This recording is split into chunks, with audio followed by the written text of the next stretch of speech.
두 번째, 이 사회복음주의 신학 교리체계에서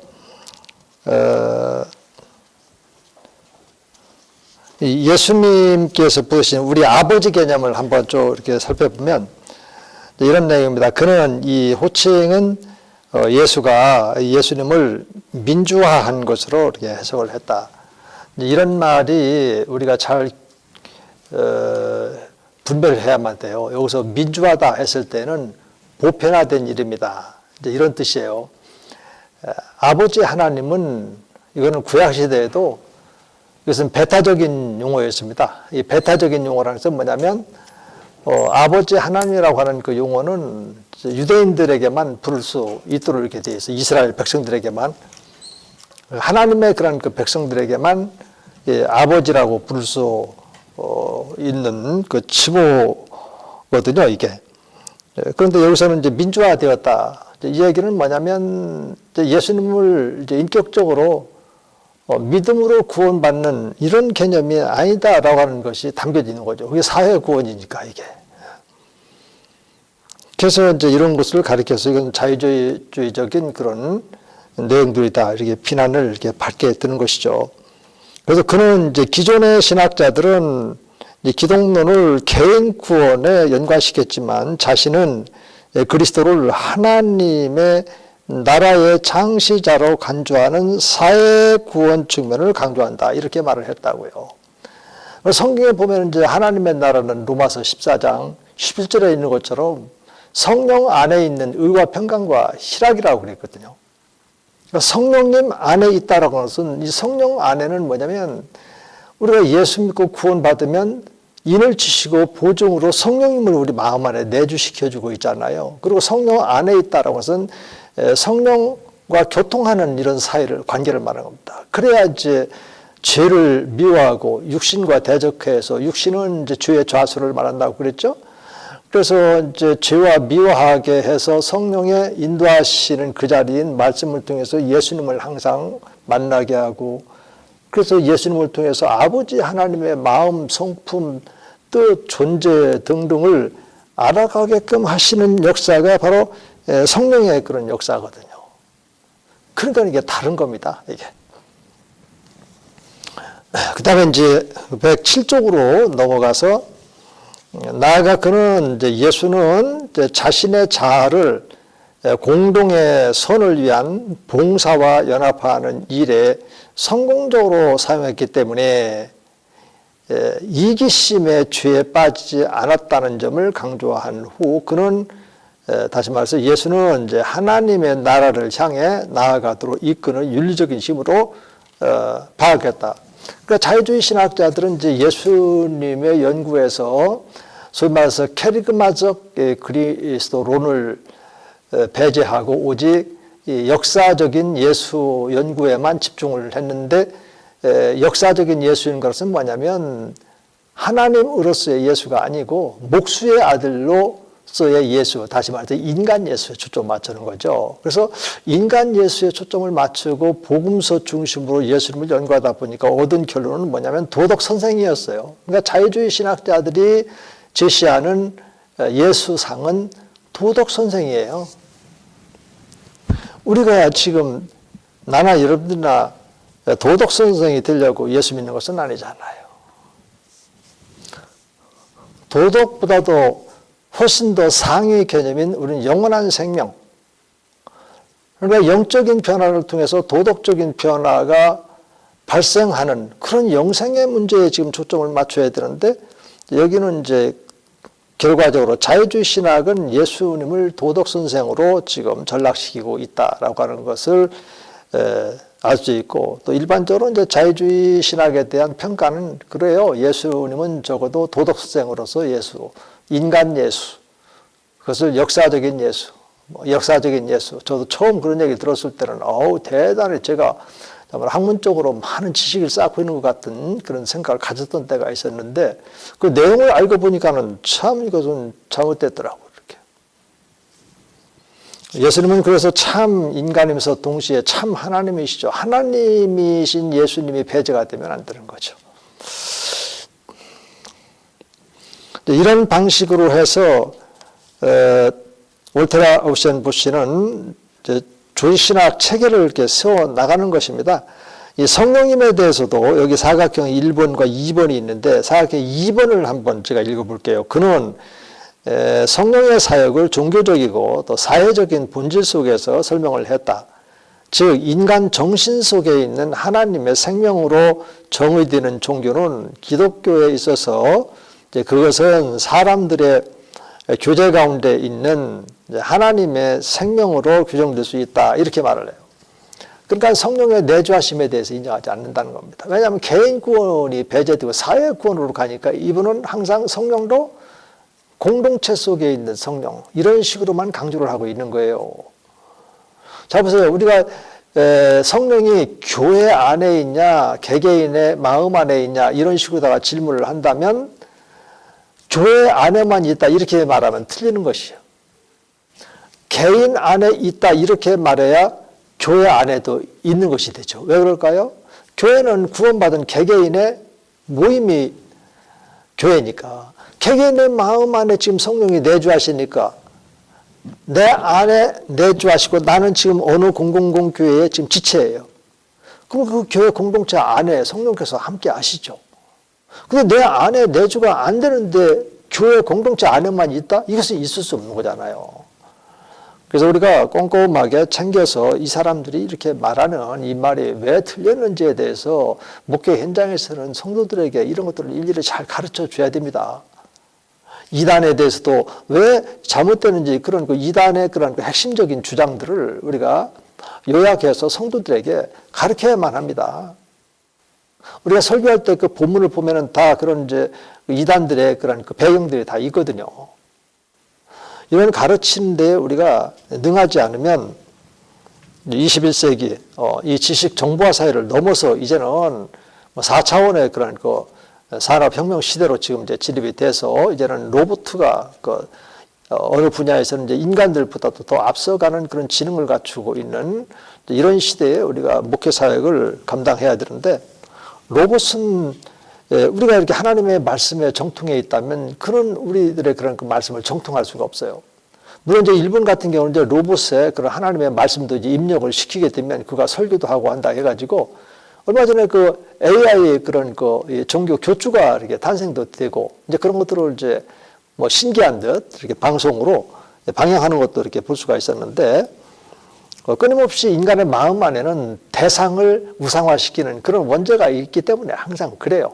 어느 시대에 보면은 우상의 어떤 내용만 이렇게 목축 시대에는 이제 뭐 황소라든지 이렇게 소를 이렇게 우상으로 만들어서 그렇게 한다든지 AI 시대에는 이제 로봇을 이제 우상화시켜서 그렇게 한다든지 뭐 이렇게 다양하게 끊임없이 하나님을 대항하는 이게 마귀는 끊임없이 사람들을 배후에서 이제 그런 삶을 살도록 조종을 하니까 그런 거죠 이렇게. 성경의 원리가 그런 거예요. 우리가 눈에 보이는 이 세계는 사실은 눈에 보이지 않는 어떤 영적인 존재의 영향을 이렇게 받고 있는 겁니다. 우리 기독교는 하나님이시고 이 세상 속에서는 이제 진노의 자녀들 가운데 역사하는 그 영, 이 사탄 마귀의 그런 조종, 또 올무 안에 빠져 있는 사람들의 이 공동체, 또 그들의 어떤 삶의 모습, 이것을 또 이제 에베소서 2장 1~4절에서는 세상 풍속이라고 이렇게 표현을 하고 있죠. 그게 명확해야 우리의 그런 그 목회적인 동기, 또 우리가 어디로 가서 복음 전해야 될 것인지 이런 방향성, 대상 뭐 이런 것들이 이제 설정이 되는 것이죠. 그다음에 이제 인간에 대해서도 이제 자유주의 신학자들 인간에 대해서 낙관성을 주장해요. 낙관성. 인간은 무엇이든지 할 수 있다. 항상 이런 거. 그것도 인간이 어떤 결정을 내릴 때 이것은 긍정적인 쪽으로 결정을 내리도록 되어 있다라든지 이런 이제 낙관성 이렇게. 칼 바르트 같은 경우도 이런 자유주의 신학을 이제 배웠던 사람이고, 그래서 인간의 그런 그 낙관성을 철저하게 믿고 있었는데 세계 대전을 통해서 인간들이 인간을 향해서 막 총풀이를 갖다가 막 들이밀고 대량 살상하고 이런 것들을 통해서 충격을 받아요.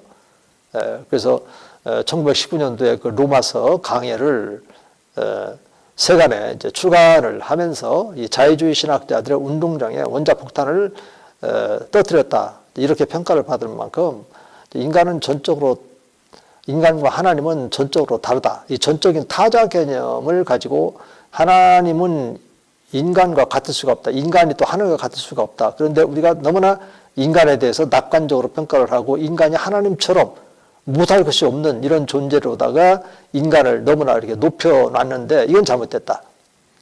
자유주의 신학자들이 이제 인간 중심의 그런 신학이면 신학을 그렇게 인간 자기 중심의 그런 이성 신학을 계속했던 것이고 이런 거에 대해서 이제 바르트가 준엄하게 지적을 했던 것이죠. 그런 분야에서는 이제 바르트가 상당히 좋은 평가를 받는데 나중에는 그가 이제 자유주의 신학을 했기 때문에 그 영역에서 완전히 벗어나지를 못하고 있는 것 같아요. 그래서 창세기 1장부터 11장까지는 원역사가 아니다.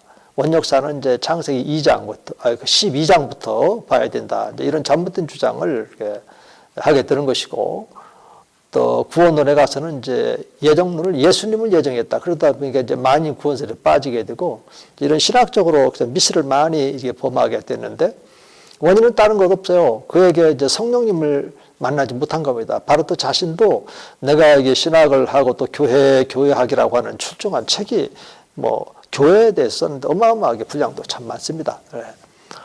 많고 원서를 제가 가지고 있었는데 오늘 학교에서 기증해달라고 그래가지고 거기에다 이제 기증을 이제 했는데 보니까 많아요. 이게 뭐 교회학에 대해서 썼는데 굉장히 아주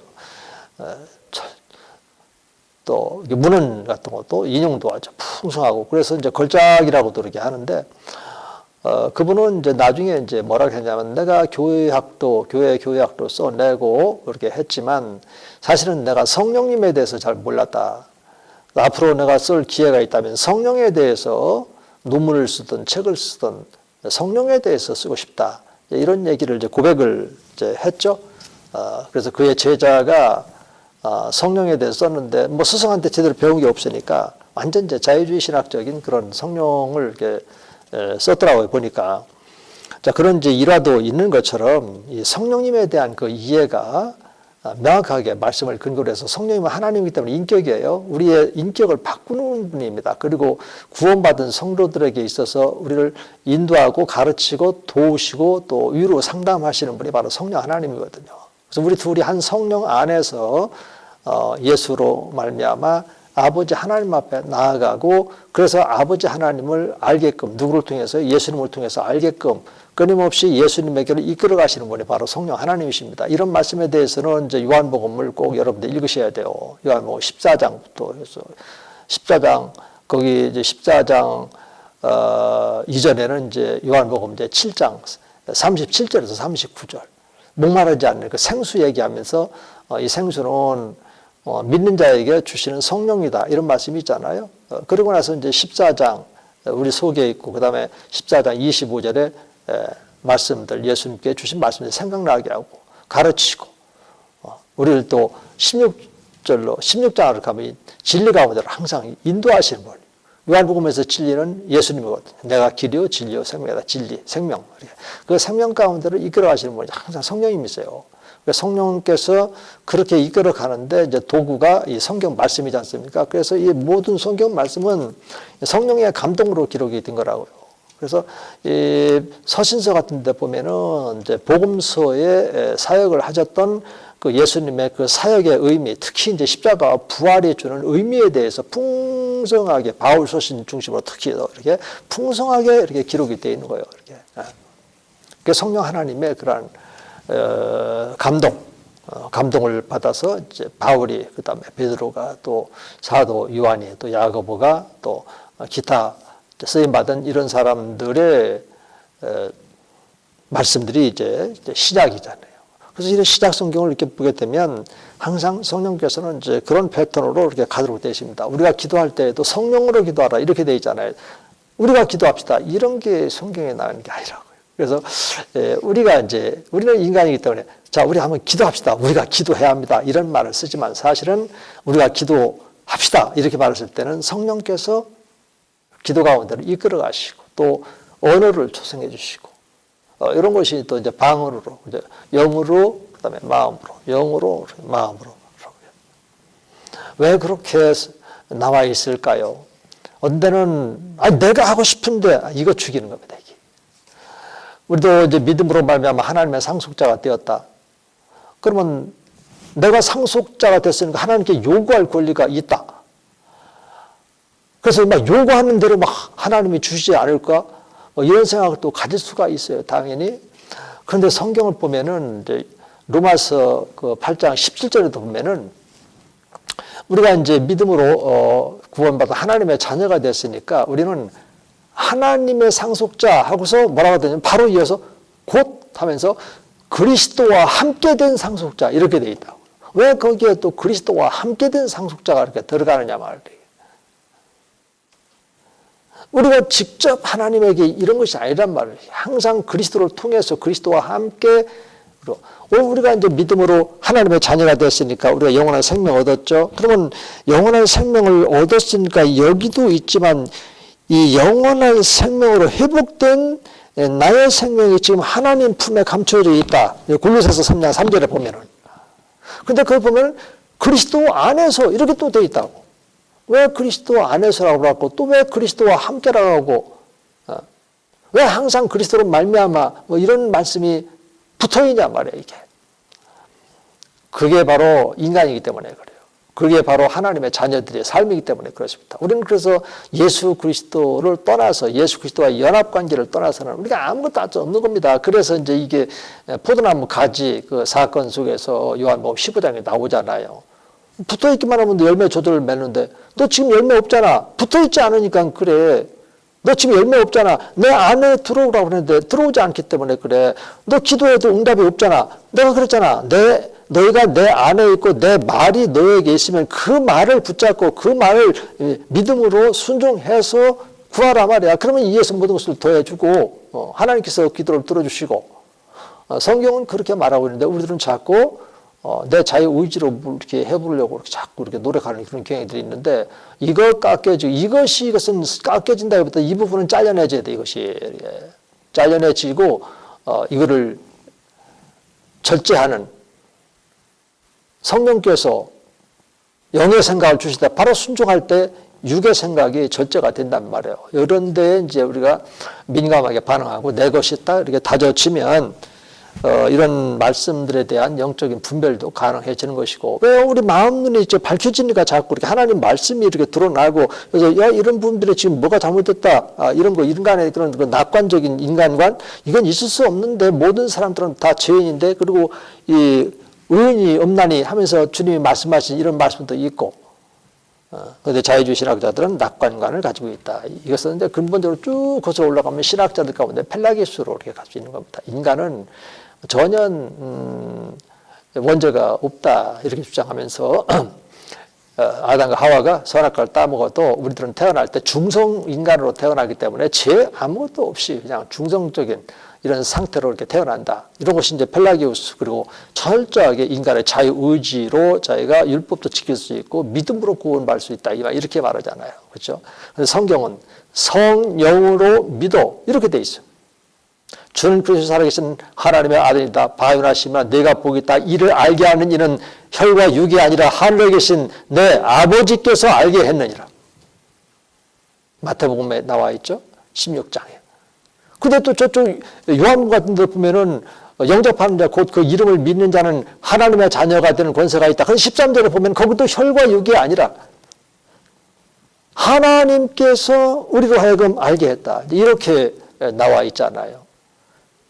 그래 이게 말씀으로 내 것이 안 돼 있으면 자꾸 거기에 부딪히는 거예요. 내 자유의지하고 막 부딪히는 겁니다.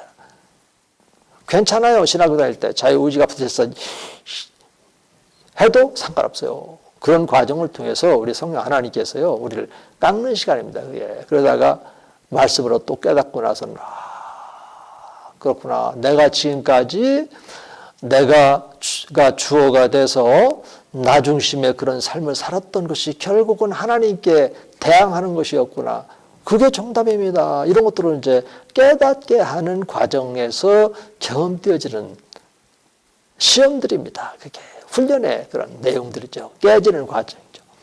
우리 신학교는 광야 학교 아닙니까? 깨지고 또 깨지면서 하나님의 음성을 듣고 목회자의 인격으로 다듬어가는 이 신학교의 깨어지는 학교의 이 삶, 여기에 성공을 해야 목회에도 성공할 수 있다라고 하는 것이 한결같은 경험자들의 이야기입니다. 우리 선배들의 그런 이야기도 하고 또 경건한 사람들의 이야기이기도 하고 또 우리 주님께서도 이제 히브리서 5장 7절에도 보면은 비록 그가 하나님의 아들로 계실 때는 심한 통곡과 간구로 하나님께 올려드렸는데 그 기도가 응답받게 된 것은 그의 경건함으로 되었다. 경건함. 이렇게. 그의 자유의지로 이것이 아니라 경건함. 우리 주님께서는 시간이 나면 항상 한적한 곳에 가서 아버지와 함께 기도는 이제 대화니까 때로는 이제 묵상으로 이렇게 기도도 하시고 끊임없이 그 기도 생활을 통해서 창세 전에 이 세상에 오기 전에 아버지와 가졌던 그 영화롭고 아버지의 그런 그 사랑을 이렇게 느끼면서 끊임없이 주어진 그 사역 하나님께서 보여주시고 또 말씀하신 그것을 1.1핵이라도 틀림이 없이 온전하게 이렇게 성취해 나가는 아직 때가 안 됐어. 그래서 성경이 말하신 대로 이루고 십자가 사건에서는 이제 주로 이제 요한복음에 보면은 성경대로 이루려 합니다. 또 성경대로 이루려 합니다. 이런 말씀이 이제 몇 번 이렇게 나오게 되는 거죠. 그만큼 이렇게 그 요한복음을 보면은 항상 아버지 하나님과 창세전에 가지셨던 그 사랑의 그 관계 그리고 영화롭게 해드렸던 이런 관계 이것은 이제 주로 그 요한복음 17장에 강조해서 이렇게 나오지 않습니까? 그런 것처럼 우리들도 그런 예수님의 형상을 이제 본받아 살도록 우리 성령 하나님께서요 오늘 끊임없이 지금 훈련을 시키고 있는 겁니다. 그러니까 우리가 지금 뭐 두려워하거나 또 좌절하거나 나는 왜 안 되지? 그런 생각을 가질 이유가 전혀 없는 겁니다. 지금 이런 강의를 통해서 함께 나누는 거예요. 이렇게 함께. 저도 뭐 그렇게 성공에는 아니요. 이제 신학교 다닐 때는 형편없었는데 뭘 기도도 할 줄 몰라가지고 기도도 막혀가지고 쩔쩔매고 정말로 이렇게 형편없었던 사람이었습니다. 그러나 이제 조금 성령께서 이제 나를 가르치시고 또 이끌어 주시고 이렇게 해서 좀 이제 다듬어진 것 뿐이지 다른 어떤 것이 있는 게 아니거든요. 이렇게. 자, 그러니까 이 성령님의 그런 그 인도하심에 대해서 우리가 항상 이제 마음속에 담아두고 이제 성령님을 이제 인격으로 그냥 성령 이렇게 부르기보다도 그래서 저는 항상 성령님자를 이렇게 붙이는 것은 제가 그분을 통해서 깨달아 알게 된 그 예수님의 깊이가 있고 바울처럼 그의 사랑의 높이 넓이 크기 뭐 여기까지 이루지는 못했다 하더라도 약간의 어떤 그 깊이를 조금씩 이렇게 경험하게 되어지면서 성령님이 아니고서는 참으로 이렇게 불가능하겠구나. 나의 그런 이성이나 나의 지식이나 어떤 능력 가지고 그 예수님을 그렇게 깊이 알아갈 수 있는 것은 아니다라고 하는 것을 아주 구구절절히 깨달아 느낄 수 있도록 제게 깎여진 부분이 있기 때문에 여러분들에게 이런 말씀을 이제 드릴 수 있는 거죠. 이거에 보면 이제 교회에 대해서도 자 그는 이제 교회는 이제 자신의 그 가치를 이제 교회 자체에서 발견하는 것이 아니라 하나님의 나라를 이룩하도록 영감을 풀어 넣어줄 수 있는 그런 능력을 발견한다. 성경에 보면은 교회하고 하나님 나라하고는 서로 구별되는 겁니다. 이 교회가 하나님 나라가 될 수가 없고 마치 그 교회가 하나님 나라라고 주장했던 이제 중세 로마 가톨릭 교회가 기독교를 완전히 망쳐놓은 거 아닙니까? 제도화 시켜가지고 이제 그 하나님 나라를 이제 제도적인 하나님 나라로 여기면서 이 교황 체제를 세우고 이렇게 해서 1000년 동안 암흑기에 깜깜한 암흑 속에 이 복음을 갖다가 완전히 가려져 버리고 이 성경을 읽는 사람들까지라도 막 종교 재판에 어떤 경우에는 이제 붙여서 또 유해를 가하고 벌을 주고 종교 재판을 이제 했던 이런 그 로마 가톨릭 교회가 이렇게 등장을 했잖아요. 그렇기 때문에 오늘날에도 교회가 바로 하나님 나라다 이런 주장을 하면 큰일 납니다. 이 교회는 하나님 나라를 세워나갈 수 있는 열쇠들을 가지고 있는 겁니다. 복음 전도 수단을 가지고 있는 겁니다. 그래서 이 복음 다시 말해서 십자가 못 박혀 죽으신 사람 안에 부활하신 예수 그리스도 이분을 전도해서 믿음으로 구원받아 하나님 나라에 들어가게끔 되어 있기 때문에 이 부활하신 예수 그리스도를 전하기 위해서 우리는 말로도 할 수 있고 선포형으로 가능할 수 있고 또 착한 행실을 통해서도 할 수 있고 관계를 통해서 모든 것들을 총동원해서 그 예수님을 전하는 거 아니겠습니까? 그래서 천국 열쇠 들을 내서 이제 복수를 이렇게 되어 있거든요. 자, 좀 시간이 되는데 좀 이렇게 10분간 쉬었다가 하도록 하고, 이제 나머지 이제 25분 남았는데, 이제 그 25분 이제 동영상 세 번째 강의는 지금 이제 이 월터 라우셴푸시가 이제 끝나게 되면 이제 현대 침례교 신학의 방향 모색을 하는 거니까 이제 이 부분에 대해서는 이제 축약해서 간단하게 이렇게 살펴보고 이제 한 학기 강의를 이제 마무리 지으려고 합니다. 좀 쉬었다가 하도록 하겠습니다.